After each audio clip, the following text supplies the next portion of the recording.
Hello everyone. Today I will be testing Final Fantasy VII Rebirth with AMD driver 25.1.1. I set VRAM to auto because the game works fine with this setting. Since this game doesn't have built-in FSR 3.1 frame generation, I will be comparing AFMF2 and lossless scaling to determine which option is better for this game. First things first, here are the game settings. I set the frame rate to 120 frames per second and the display sync technology to VRR. There are only two options, VSync and VRR. So since I'm using frame generation, I chose VRR instead of VSync. Dynamic resolution is set to 100% for both maximum and minimum, and other settings are a mix of low and medium textures. This is the raw performance of the game at 1200 by 800 resolution, with low settings, medium textures, and dynamic resolution set to 100% for both minimum and maximum. The game runs at around 40 to 50 FPS. However, without capping the FPS, I noticed frequent stutters while playing. If you play this game at raw performance, I recommend capping the FPS using Riva Tuner to reduce stuttering. Now that we've finished testing raw performance, here are the AFMF2 settings for boosting performance. I set AFMF2 to high-end quality, with Radeon Chill capped at 35 FPS idle and 40 FPS peak. Integer scaling is enabled and set to full panel. Radiant image sharpening is set to 80% sharpness. Texture filtering quality is set to performance, and surface optimization is enabled. Tessellation mode is set to override at 2x. This is the game running with AFMF2, and it's my first time noticing very noticeable weird artifacts at the bottom of the screen after activating AFMF2. Normally, this issue only occurs with lossless scaling. Furthermore, AFMF2 doesn't perform well with this game. I noticed frequent stutters and micro stutters, especially during combat, which affected the overall smoothness of the experience. Now let's test lossless scaling. Here are my settings for lossless scaling. After activating lossless scaling, I noticed noticeable artifacts at the bottom of the screen, just like with AFMF2. Additionally, when lossless scaling is active, the MS input latency and MS until display readings freeze. For example, the input latency of lossless scaling gets stuck at around 60 milliseconds. I also noticed a slight delay in the game's responsiveness compared to AFMF2. While it's not terrible, you can feel that the game with AFMF2 is more responsive overall. However, in terms of performance, lossless scaling with Riva Tuner capped FPS performs significantly better, providing a smoother and more stable experience compared to AFMF2, especially during combat. One of the best ways to compare the two is by focusing on the 0.1% low FPS metric. When this value drops, it indicates stuttering. With AFMF2, I frequently experienced noticeable stuttering and frequent drops in 0.1% low FPS, which made the gameplay feel inconsistent and choppy, particularly in fast-paced combat situations. In contrast, lossless scaling maintained a much more stable performance, with minimal drops in 0.1% low FPS, resulting in a significantly smoother experience. The reduction in stuttering was very noticeable, making the game feel far more fluid overall.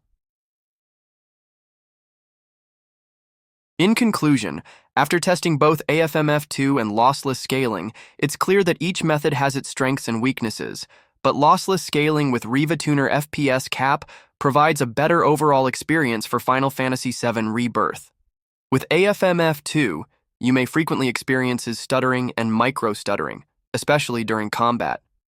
While it does improve responsiveness compared to lossless scaling, its inconsistent frame pacing negatively impacts gameplay fluidity. On the other hand, lossless scaling performance is significantly more stable and smoother than AFMF2, especially when paired with an FPS cap using Riva Tuner.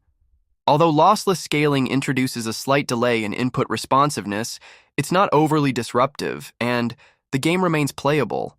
The key advantage is that 0.1% low FPS remains stable, meaning there are fewer stutters, making the overall gameplay experience much smoother.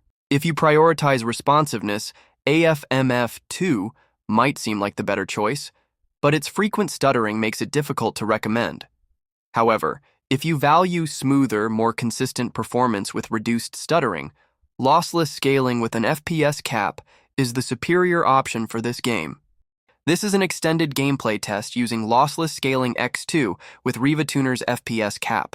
You can monitor the 0.1% low FPS to assess performance stability. If drops are rare, it indicates that the game runs smoothly with minimal stuttering.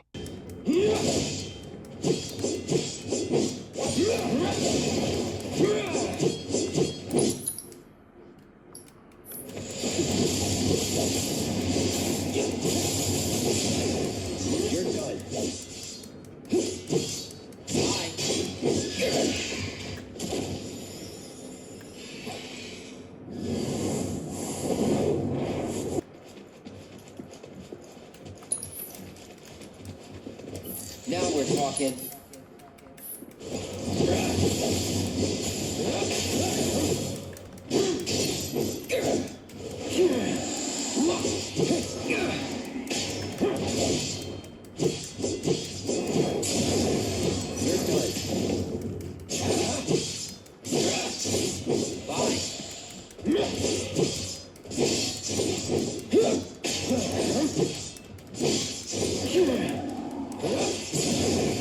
Let's finish this. Gotta say, that one felt pretty good.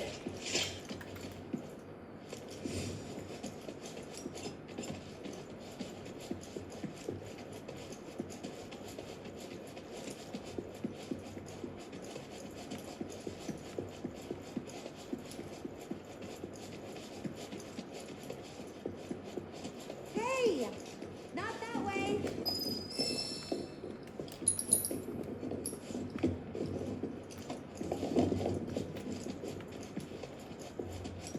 It's a dead end! Rockslide took out the bridge a while ago. Come on back, okay? Okay.